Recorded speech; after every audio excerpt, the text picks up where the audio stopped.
Anthony Hertwig, Rick Sypert here for another Running Wednesdays. We're on episode 7 with Rick Sypert. We're so happy to be here talking about the regional recap and everyone that made it to state. And one player that did absolutely make it to state is joining us here on the top of the show, Ava Vecchione from Springfield. We're familiar with her. She does, seems like everything well. Ava Vecchione joining us today. Ava, thank you so much for taking the time to join us. Yeah, thank you for having me. You got it.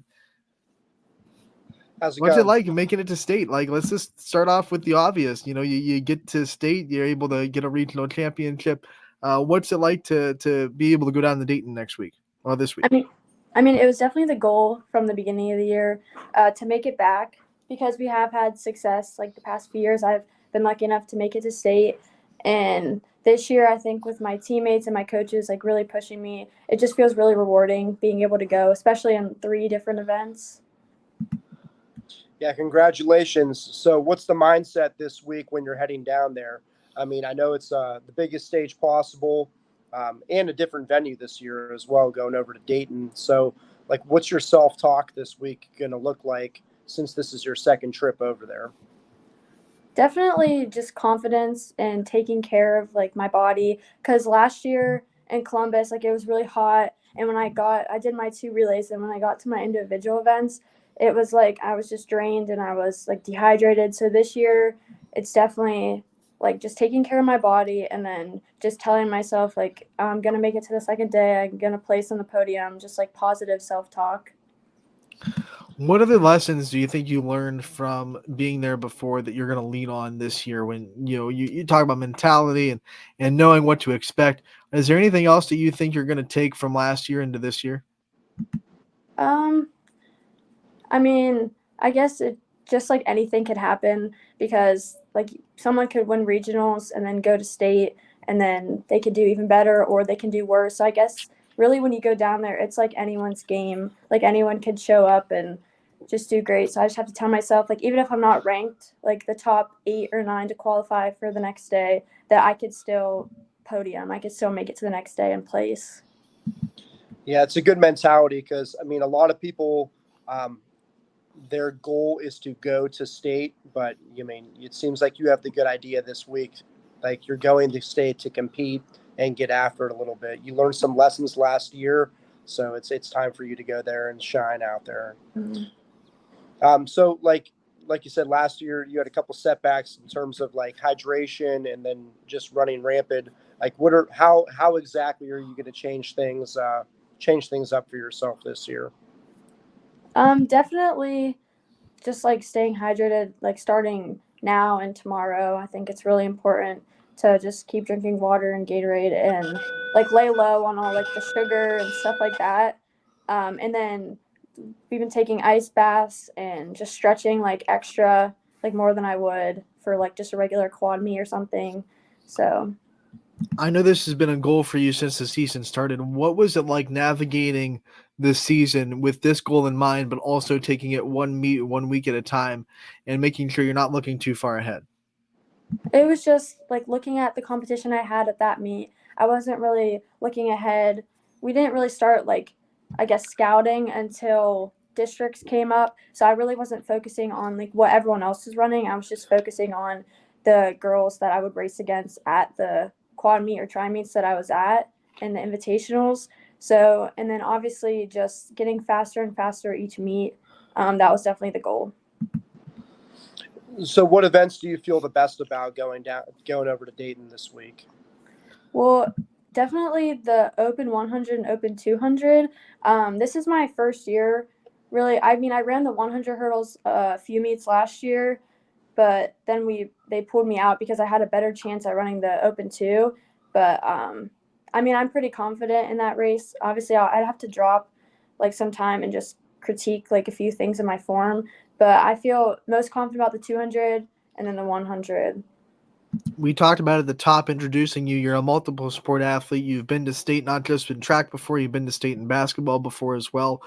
What's it like to have such a successful, just athletic career at the school and to be able to hopefully finish off your senior year with another really big weekend down there in Dayton? I mean, I'm definitely grateful. I've had like a really great coaching staff for all 3 sports throughout every single year.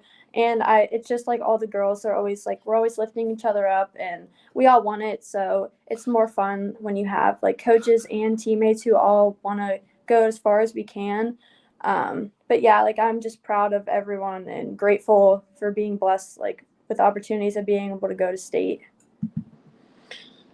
So like this week with your your big moment going to state, what's the pre-meet going to look like for you? You have a big meal planned the night before, or do you have any routines that you absolutely have to have on Thursday? I've been eating pasta. My mom will make like butter noodles, or we'll have like spaghetti or something to carb up, and then bread and stuff. And just like I said, hydrating and like ice bath and stretching and stuff like that. You get to get ready for this state run with school being done, right? You're done. You don't have to worry about school anymore. What kind of benefit is that for you to be able to be locked in completely on track and all the other stuff that you have to deal with throughout the other sports? It's gone. You're done with school.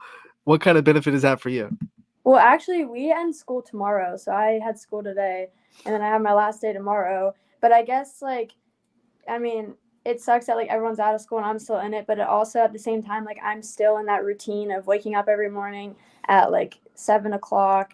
And then when I go to state, we're leaving early in the morning. So it's like I'll still have that routine, like, built in. So Yeah, it's a little bit different this year since the venues changed. You guys would normally be running on Friday, but now it's the Thursday this week just to accommodate all the different athletes there. So you're a standout athlete in the area. Do you have any good messages to send to any of the younger athletes around that could be a 3-sport athlete like yourself, especially with the success that you've had in your career? Yeah, I mean, it's definitely at times like mentally tough. I mean, it's hard when you really have like maybe 7 days out of the whole year where you can go home after school and just like be home. So it definitely is hard, but I think it's definitely worth it to go 100%, 110% every practice because I mean, when you have success, like it's a great feeling and you're just proud of yourself and all your teammates. And so I want to talk about the transition between soccer, basketball, and then track, because soccer and basketball are nothing but team oriented. And then track, you have that mix of individual times with working with your team and pushing everyone else on the team and being a great teammate as well. So how do you transition from the sport like basketball that is just so team oriented to now it's a little bit more about my individual time and trying to make my times as good as it can be? Yeah, it's definitely different when you go from like relying on the team to really it's like you're just relying on yourself. But I have good teammates who we're pushing each other, and I mean at practice it always feels like it's like we're part of a team because like obviously we do drills together. We split into our groups like with the sprinters and mid distance, so I'm not really ever alone.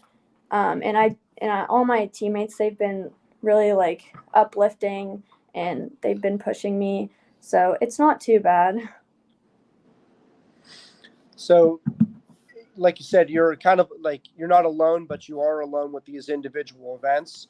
So, like, what are some things that you're going to be doing to get yourself mentally ready? I mean, that's a really long drive over to Dayton. So, like, what are you going to do to get yourself in the zone? Do you have like music that you like to listen to? Do you like do like puzzles or something like that to relax? Like, what kind of stuff do you do? Yeah, I definitely will probably have my AirPods in like the whole ride. And I've been watching a show. My friends and stuff always make fun of me, but I've been watching it's called Bridgerton on Netflix, and I've been watching that before every meet the past like 2 weeks. And then also another thing I do, which my coaches and teammates make fun of me for, but I always have like candy in my bag. So I've been eating Skittles before like every race or Sour Patch Kids. Those are usually my go-to candies just to give me like some extra energy before I'm about to run. The Yeah, it's power always of good. Skittles. Yeah. The power of Skittles. I What's have the like favorite 2 flavor? big bags. I just get either the tropical kind or the like original. Do you have a favorite color? Like this Skittle is better than any other Skittle, I or are they feel like all I feel like they all taste the same. really? Yeah. That's cool. I get like Hey, little handfuls at a time. when you think of things that you're most proud of, you're going to graduate, you get to reflect on everything that you've done throughout your career. What are you most proud of? Whether it be school, whether it be one sport, whether it be your whole sport career, what are some things that you are just the most proud of that you've been able to accomplish?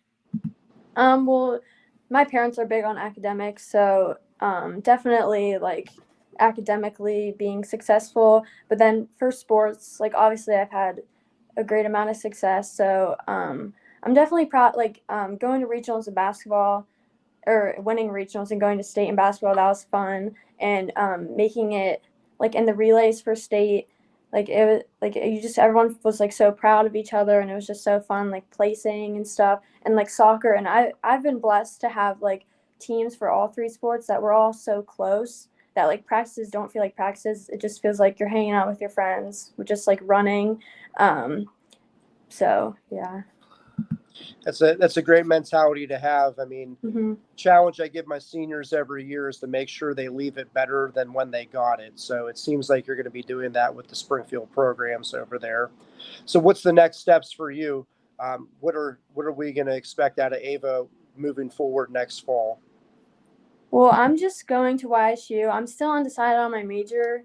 I'm between either like going into the nursing field or like accounting or finance. But I'm not going to be doing sports in college, but I'm just going to be staying at home and starting off at YSU. All right. With that being said, I know you can't turn off the competitiveness gene. So, what ways are you going to still try to stay competitive, get those juices flowing? Do you think maybe Coach Vecchione might be somewhere in the future? I know you're going to keep sports in your life. So, what ways are you Yeah. going to do that? I mean, I'm definitely gonna like obviously I'm still gonna work out and stuff. I'm probably gonna do like intramurals or stuff like that at like the rec center at YSU or do something because I don't think I could just like completely be done with sports.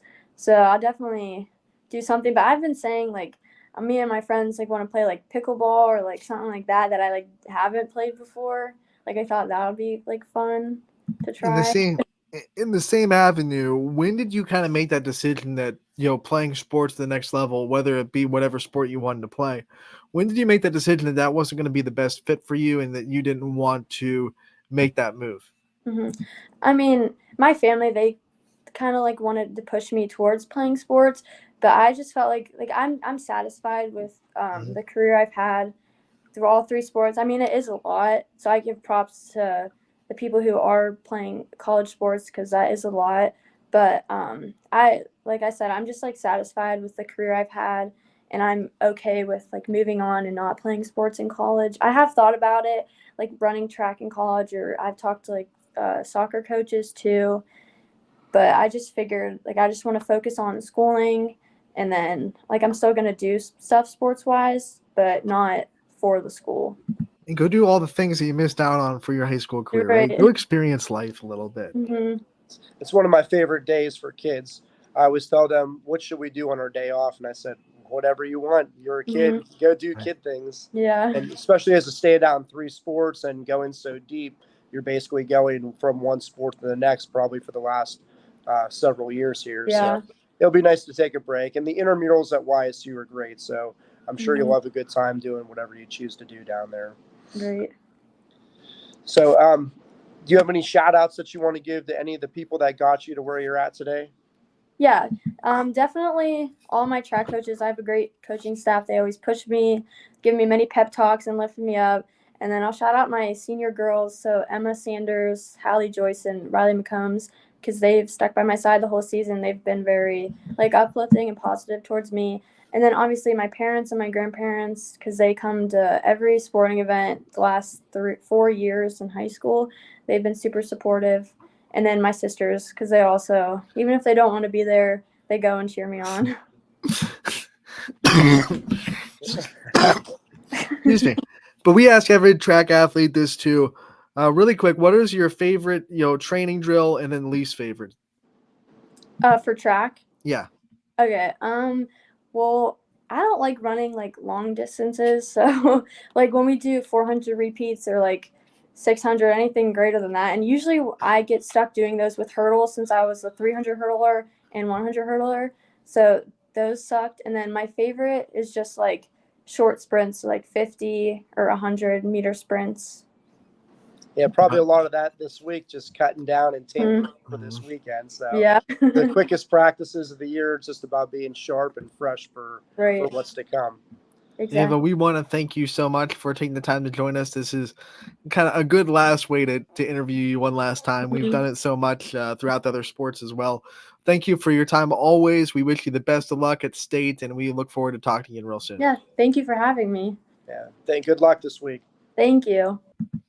Ava Vecchione from Springfield, multiple sport athlete, so successful in her athletics career at Springfield, and it continues with a state run. Not the only Ava we're talking to today. A little bit later, we'll be having Ava Hulett from Middle Ridge join us too. But before that, Coach, we have regional roundup. We have to talk about everyone that did so well in regionals, including our two guests today, but not limited to. So talk about the results and what you saw as far as big performances in the regional round. I mean, we are very well represented at Dayton. We have over 100 athletes that are making it through to the state meet. So, I mean, it's very impressive. We're very robust at the D3 level, and then as the schools get a little bit bigger, the numbers thin out. But that's just because it's an area with a lot of smaller schools in it. So we showed up in the area, especially with the YSN schools, in the track and field events. So starting with the D3, as we predicted, the Lowville boys were the regional champions at the D3 meet. They are very well represented, and I stand with what I said in episode 1, Coach. I think that the Lowville boys have a very good opportunity to be the state champions. With Michael Ballone leading the charge, he put on a show again in the long jump, the 100 hurdles, the 300 hurdles, and then they had the state leading 4x4 as well. So I really feel like Lowville has a great opportunity to be the state champions as the team. He has a teammate in Drew Moleski in the 400 and the 200. And then if those guys are able to put it together, I really think that the Lowville boys can be the state champions for us. On the continuing with the guys' side, our 5 throwers from McDonald, all 5 of them are going to be represented in Dayton. So again, we picked a good interview there. All 5 of them ended up getting through. So I'm really excited for our throwers from McDonald. I know their following is going to be huge for them. So I really think that both of the guys can be on the podium there as well in the discus. Trent Ellison made it from United. David Blackman from LeBray in the 110 hurdles. We had 4 local 4x2s make it out: Mooney, JFK, and Lowville. LeBray, United, and Mooney all made it in the 4x1. I'm really thinking that United and Mooney have a wonderful opportunity to get on the podium there. They're going in as one of the top 8 schools. 5 local men's 4x4s made it for D3. That's Lowville, Springfield, Badger, Columbiana, and Mooney. So again, we are very well represented down there. Aiden Apple from Springfield made it. Christian Davis, that's a name we've been talking about all year, from Brookfield. I have a great feeling about him running the 400. Nathan Kukovic from JFK's in the 300 hurdles. Again, Mike Ballone. And then Dante Gentile from Springfield as well. So Springfield Tigers are well represented heading over there. Danny Milborn from United, he made in the 200. Then we have Duncan Moy, Robert Rogers from Grand Valley High jumping. Carson Clace from McDonald, he's in the mile and the 800. Andrew and Alex Donaldson from Maplewood. I know they're not YSN schools, but they're both heading down in the 800. And then Joey Capizzolo and Dominic Papagallo from McDonald and Mineral Ridge are going to round up all the boys that are in D3. Like I said, on the girls' side, the Bundy sisters and Sierra Shilley from McDonald, they're going to be representing in the shot put and discus events. Bailey Warmer from Crestview's high jumping, Katie Krexa from Badger, Sierra Triplett from Liberty. Those 3 girls are all going to be high jumping. Brinsley Hiscox from United. She's a freshman. She's going to her first state meet. Avi Vecchione, she's going to be, like we said there, with all of her hurdles. Ava Hulett in both the 100 and 300 hurdles. The Mooney girls 4x2. The United girls 4x1. Samir Ratuno from Mooney. She turned in a great time, 45 seconds in the 300 hurdles. I have a good feeling that she's going to be on the podium in the 300 hurdles. The Mooney girls 4x4. And then, let's see who else. Kaylee Richards and Rebecca Geis, they're holding it down in the long distance events, in the mile and the 2 mile. So D3, we have a lot to talk about there. Going back to the Louisville boys, in 2023, it took 38 points to win the state meet.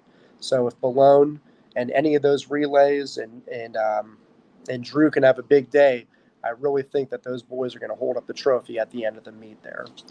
Moving over to D2, I called it last week. Salem girls are going to win the regional, and they certainly did such a thing. They really showed up last week, and they're extremely well represented heading over to Dayton. Maddie Gorby is going to be high jumping. Kaylee Carlisle is going to be throwing the shot and the disc. And then the Hopple and Hall. Hopple made it out in the 1600, and then Maggie Hall made it out in the 800. And then our third H, or the Triple H, Riley Hutton, is going to be long jumping, and she's going to be running the 400 as well as the 4x4. Again, Salem is super well represented at the state meet there. They also qualified their 4x2 and their 4x8. West Branch had a nice day over there. Their 4x2 and their 4x1 got out. Kennedy Grace from Champion is going to be throwing the discus. Mia Melito from Girard, she made it out in the high jump and the long jump. I mean, like I said, we are extremely well represented. Ava Littler from Canfield, I think she can pull it off and be the individual state champion in the 100 hurdles. If she runs a clean race, I don't think anybody's going to be stopping her there. So again, we have some girls that are going to be on the state podium, and I predict that Salem's probably going to be one of the top 3 teams at the state meet. Their girls really got to show up, but I have a good feeling about them. On the boys' side, John Wilson from Beaver Local made it out in long jump. The East Liverpool 4x8, the Lakeview 4x8, and the Lakeview 4x1. Nashawn Callens from Orange made it out in both the 110 hurdles and the 300 hurdles. The East Liverpool 4x4 made it out. Jeremiah Moore from Beaver Local got out in the mile. Emmett Schlabach from South Range made it out in the mile. Maddox Roach from East Liverpool made out in the 1600. And then Julius Jones is the last 800 runner from East Liverpool. He ran a 154. I really think that 154 is going to get him up on the podium as well. Last but not least is our D1. We have four D1 schools in the area. That's Boardman, Canfield, Fitch, and Harding. And it's just the Canfield boys that are D1 this year. On the boys' side, the Boardman boys 4x8, they're going dancing. They're going to have to run a special race if they're going to get up on the podium, but it's not outside the possibilities for them. Braden Bryant, once again, the freshman sprinter from Fitch, he got down there in the 100. Brock Ferris broke our school record for the 3rd time this year. He's going to be going in the 800 again. I have a good feeling about him jumping up on the podium as well. Blake Baker, another guy we interviewed this year, turned in a monster race in the 3200. He is locked in. I think he's going to get up on the podium there in the 3200. Harrison Spalding from Fitch is pole vaulting. Najit Jones from Harding is out there high jumping and long jumping. And then Amir Ali is the last boy that made it out. He's going to be throwing the shot put. On the girls' side, Deani Thompson is going down to the 300 hurdles. Jameer Hanzu from Harding's out in the 100 hurdles. Megan Vadis and Sarah Barrow from Boardman both got out in the disc. And then Sarah Barrow is also going to be throwing the shot put down there. Both of the hurdlers, Hanzu and Thompson, I have a good feeling about them running clean races and getting up on the podium. And then our very own Sarah Barrow, I have a really good feeling about her getting there in the shot put as well. I really think we're going to see a lot of local representation on the state podiums this week. We have several kids that can be individual state champions. And again, the weather looks beautiful. The track is redone there. They put like $25 to $30 million into Welcome Stadium. So I'm really looking forward to seeing how that venue has changed. It's even that outdoor mondo, so that stuff that's a really good surface, has a very high elastic recoil efficiency on it. So we really should see some fast times out there this week. Which is really fun because usually when a site has to get moved because the one site Dusty Owens is under construction, so they had to move it. Usually it's just whatever you can take. You'll put them where you need to, but you don't have any kind of downfall to go to Dayton. I mean, it's a really awesome facility. You're not losing much Yeah, going from Dayton. Yeah, I mean, the state meet was there years ago, so some of the coaches that have been around for a while kind of know what to expect for what the venue was like. But now that it's been like renovated, I mean, I'm really excited to see how a lot of these kids were able to compete out there. So, but the only weird thing is, like, I'm going to be a little snobbish about this. I liked having it as a 2-day event. Okay. So just because like I could see the D3 stuff, because I mean, there's only so much time you can spend in a hotel room getting ready to go. You'll end up getting yourself crazy just sitting there pacing back and forth, getting ready for this state meet. But now that it's a 3-day event, we're gonna have to be watching on our phones and all that stuff because we're not even leaving for our contest until Friday. So we're gonna miss the whole Thursday part of it. But that's okay. You know, we'll still get to see the results come up, and the finals are on Friday anyhow. It's actually kind of cool though because the way they have it set up is the D3 prelims are going to be Thursday night, and then the D2 prelims and D1 prelims are going to run through the day on Friday. Right. And then Friday night is the D3 finals. So those D3 kids are going to get to run under the lights on the big show out there. So really, you'll be able to see the finals for D3. You're just going to miss the prelims. Yeah, the prelims, but I like to watch my track no matter where it's at. Oh, yeah. I've been following along with everything here, so it's exciting just because you like to see different kinds of things happen. And you cheer on kids that you've competed against over the years, even if you really don't know them. For example, the returning state champion in D1, his name's Carl Dietz from Chardon. He broke a 36-year-old 400 record at the regional last week. Now, that was set in 1988 by one Robert Smith, so any Buckeye fans out there should recognize the name. And almost immediately, Robert got a hold of Carl and just congratulated him on breaking that record. Right. So, I mean, you're seeing a lot of cool things go down. I mean, people respect the sport, and the athletes that hold those records for such a long time, I'm sure they always understand that records are meant to go down. So, you know, that was a big moment over there for Carl. And it's an even more insane thing. He set a 36-year-old record, and he goes down to the state not as the number 1 seed. So I'm really excited to see how this boys 400 turns out. Yeah, like a kid from Elyria turns in like a 46.02. I mean, that's an insane time. Like 46.02 is flying.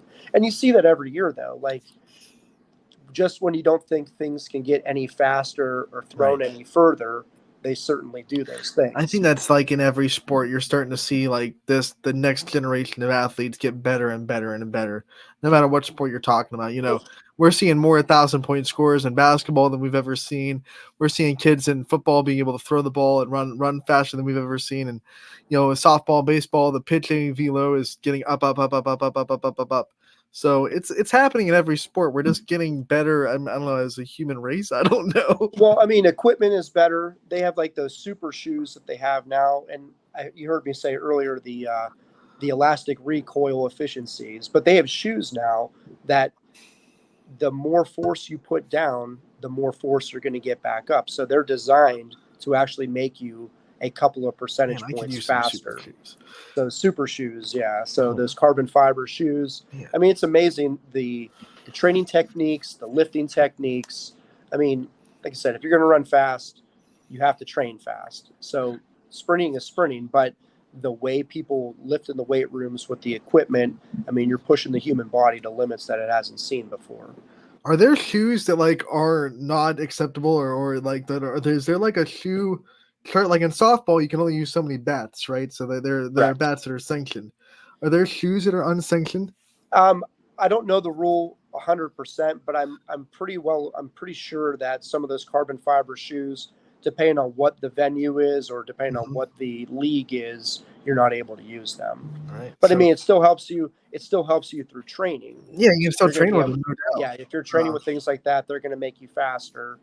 But I mean, everything's. I mean, if you watch the 1500 at the collegiate level now compared to 20 years ago, there's 1,500 runners now that are wearing hybrid sprint spikes. Okay, that wasn't a thing 25 years ago. I mean, breaking the 4-minute mile was a big deal years ago.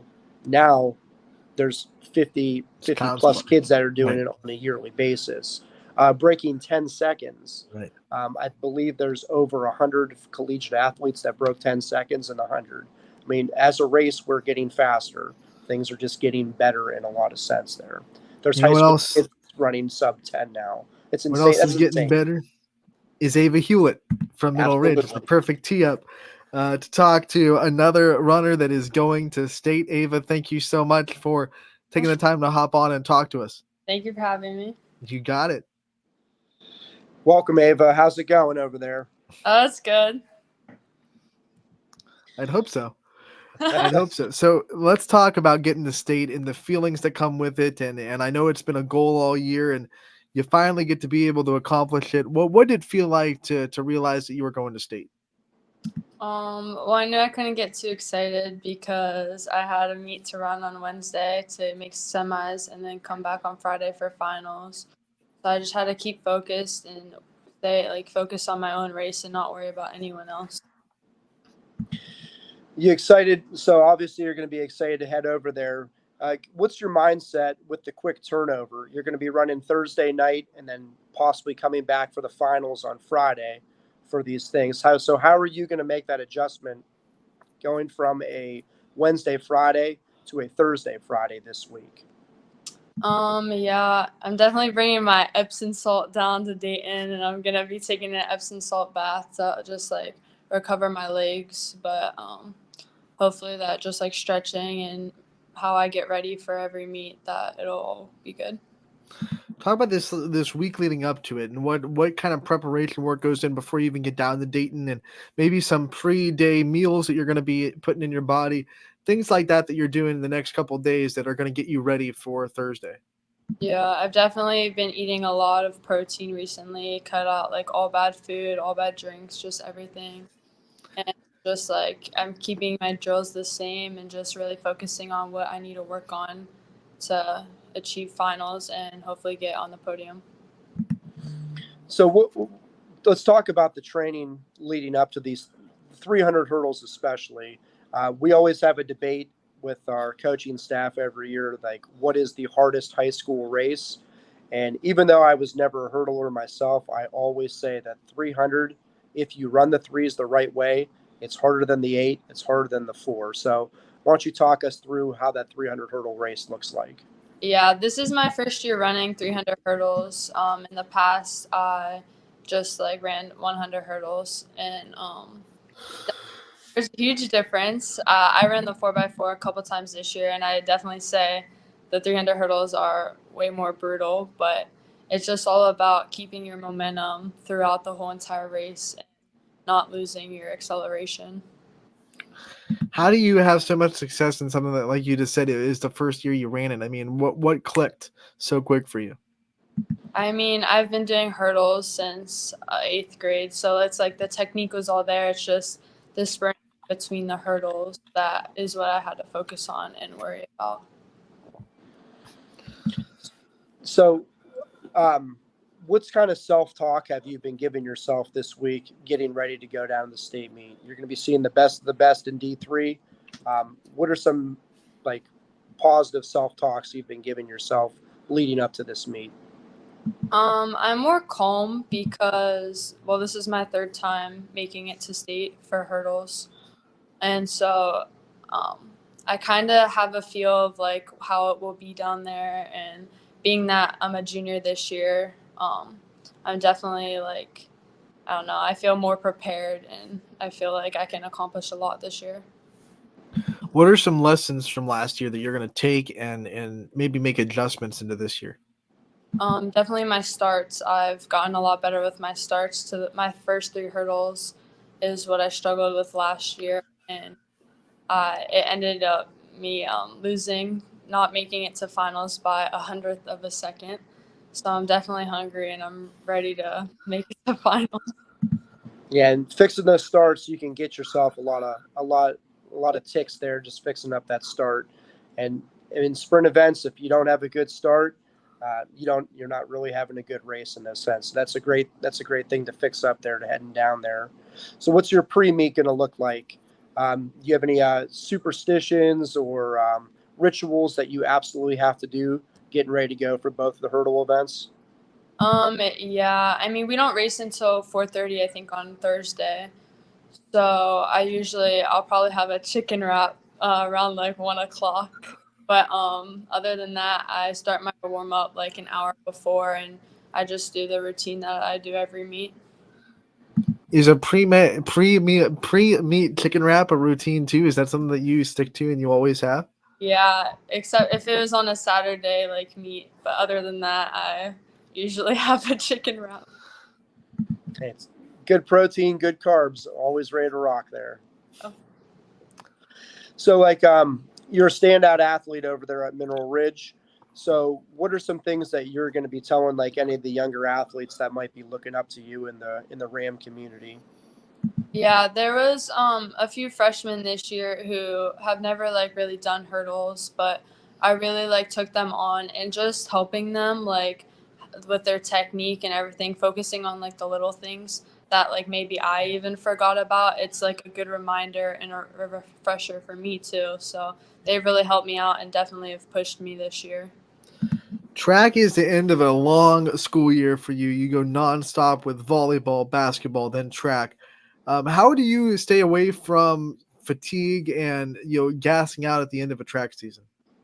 Yeah, I take a lot of recovery time. Again, I also take a lot of Epsom salt baths and a lot of ice baths to help like refresh and like recover my legs faster. But I've definitely not, especially with state this week, I have not been doing a lot, just taking it very lightly. So, let's talk about your workouts a little bit. Leading up to this point in the season, I'm sure you've gone through a lot of workouts that you may have liked and a lot of workouts that you may not have liked very much. Yeah. What are your favorite workouts and what are your least favorite workouts?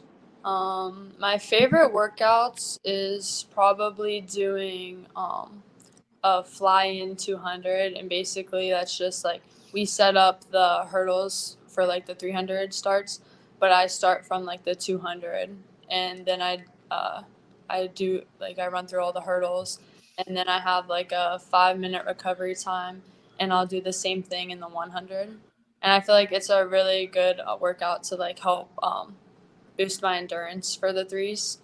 For the 100s, I usually don't like do like full workout, just mostly drills since it is such a fast race and I only take like 3 steps in between. But my least favorite workout is we call them poison 200s. It's we do 3 to 4 200s with only like a minute or two recovery time in between until the very end. So you really like build up the lactic acid. So like your like muscle memory will like know the feeling and you'll have more endurance for 300. So they're both good workouts, but definitely not my favorite one to do. Yeah. We're definitely hoping for big results for you this weekend, but no matter how they go, this is going to be like the end of a, like I said, long journey for you this school year. What's next week going to look like? How do you kind of, finally, relax after a long athletic season? I'll definitely take a few days off, but I plan to do some summer meets and I still plan to train for hurdles, so that should be fun. And volleyball, open gyms have already started up, so I'll probably be joining those too. No rest for the weary, man. Same No. with our league too. So Are you signed up for nationals or are you going to do like the local AAU circuit? I'm not really worrying about it right now just because state's this week, so I'm probably going to look more into it and probably worry about it more in the next week or two. So in the same avenue of my last question, because you've been eating so right for the last couple months for this high school track season, what is going to be your celebration? You have to have a celebration meal after the track season's over, right? You have to be able to have something that you haven't been able to have in a while. When track's done, what's that going to be for you? I'm definitely going to be eating a lot of candy. I haven't had candy in probably a month, so I'm definitely going to be having something that probably maybe even a pop. Love it. Yeah. So what kind of what like, what do you want to do like after high school? Do you look into sports afterwards, or what career path are you looking to pursue? Yeah, I definitely would like to play a sport in college. Um, I haven't like fully decided on what sport I want to go for, but I have like a few looks in at least like all of them right now. But if I had to choose either between volleyball or track, I would say, but I think I'm leaning more towards track and trying to find a future in that. All right, one cool question for me before you go is you get to represent Mineral Ridge. You get to put on the Mineral Ridge uniform down at state, and you get to represent your whole community, your whole school. What makes you proud that you're able to do that and represent the school system? I love like they have my backs, like the staff, my friends' parents, just anybody in the community. Like at one point, like they'll say something to me, and it just makes me feel like so much better that like they have my back and they're here supporting me. So it motivates me a lot more to like do good, especially for a little town in Mineral Ridge that doesn't like no one really knows about. So it's just really nice to be able to represent them. Do you have any shout outs you want to give to anybody before we let you go today? Yeah, definitely all of my coaches. They've helped me so much. My parents, they've done so much for me this season, just like pushing me to be my best, and my family who supported me, and my friends, especially my friends who are coming down to state with me to celebrate me and just watch me. So definitely excited. Ava, another player profile for you. We thank you for your time always. We know we'll talk to you again real soon because before long we'll be right in the volleyball season. We'll be talking about that. So thank you always for your time. Good luck this weekend. We hope you raise a trophy, and we'll see you again real soon. Thank you so much. Yeah, good luck, Ava. Thank Ava Hulett, Ava Vecchione, the two Avas on the episode today. We went all through all the names that are getting to state. Coach, a lot of those names are people that we've interviewed, so maybe there's some mojo here to coming on the show. We picked a good batch of kids to interview this season too. I mean, a couple unfortunate things happened last week as well. You never like the. I know the Fitch sprinters. They ended up having a couple injuries at the wrong time there. So, I mean, I'm sure those guys would have been another one to add to the list there. So it's very unfortunate. A lot of really good kids over there that. Unfortunate things happen during the season. Good, sometimes good things happen, sometimes not so good things happen. But I have a strong feeling that we're going to be talking about a lot of these kids again next week, talking about them getting on the podium. Every week when I go over the list, I put asterisks next to the names and the relays that I think are going to stand out. And I honestly almost ran out of ink this week. So, I have over 40 kids that I think are going to be on the podium. So 40% of those 100 kids that are going down there ain't too bad. Not a great grade to get in school, but a great percentage of athletes that we're going to see on the podium for sure. Yeah. Before we end this episode, let's get a couple of your favorites for a possibility of not just getting on the podium, but getting first and getting a state championship.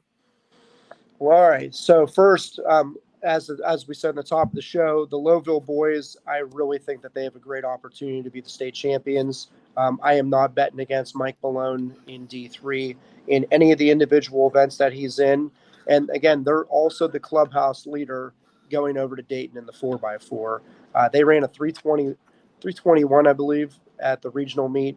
That's blazing. And they're almost 2 seconds better than the next seed there. So that 4x4 and Mike in the open events, as long as he can maintain like superhero status through the heat and the turnover, I really think that the Lowville boys are going to make us really proud.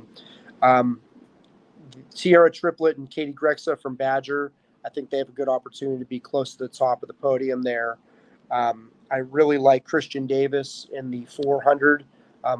It's unfortunate we did not get him on this year, but it'd be nice to see him up there. Duncan Moy could have a big day. And then in D2, I really like, excuse me, sorry about that. We have our end of the day announcements here. Who ride bus 11, you will look for bus 42. Students who ride bus 11 will look for bus 42.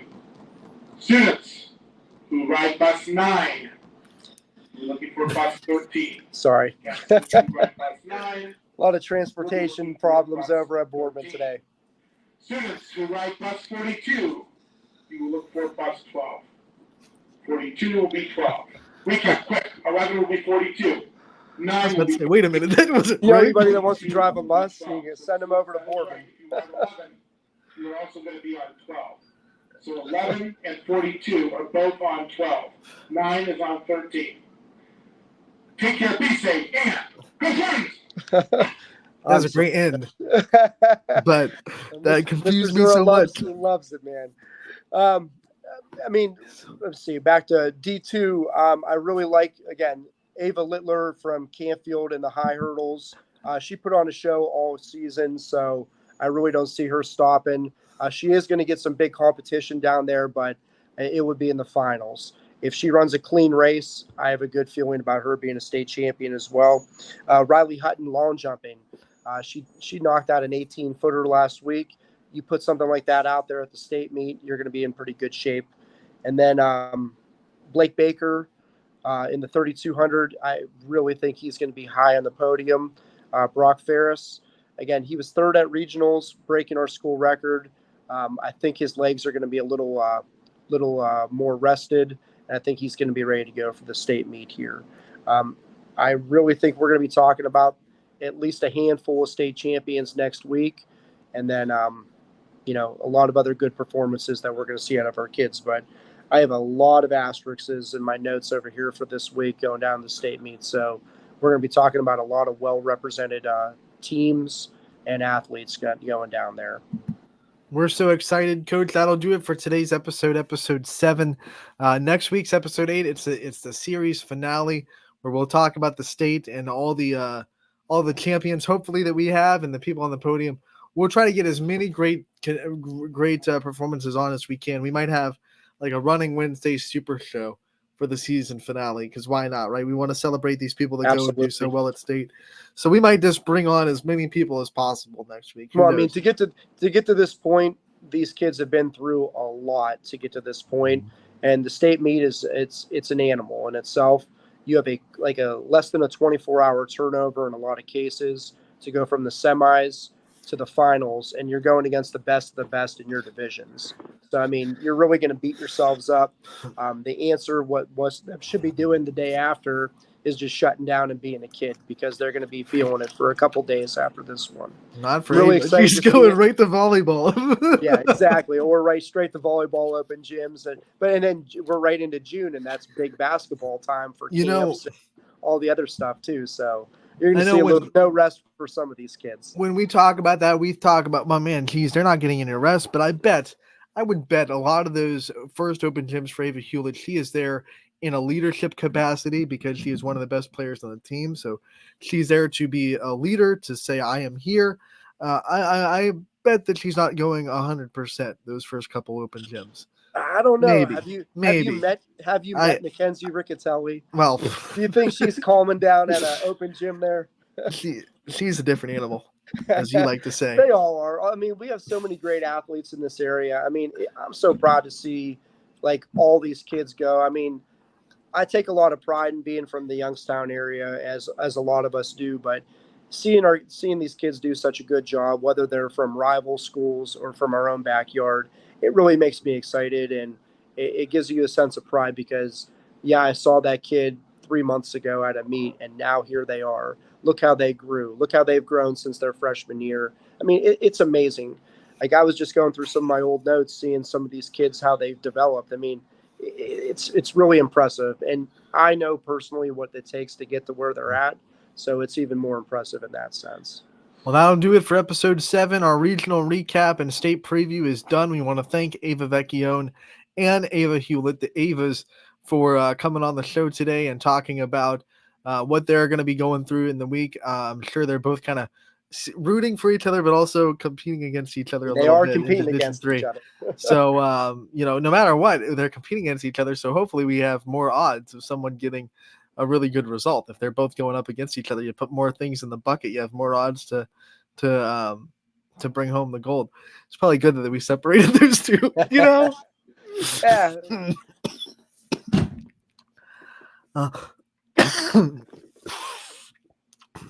Excuse me. But that'll do it for episode 7. Coach, thank you so much for your time. Every week we'll be back one more next week, hopefully with a lot of state champions and state podium getters. That sounds good to me, Coach. Thank you so much.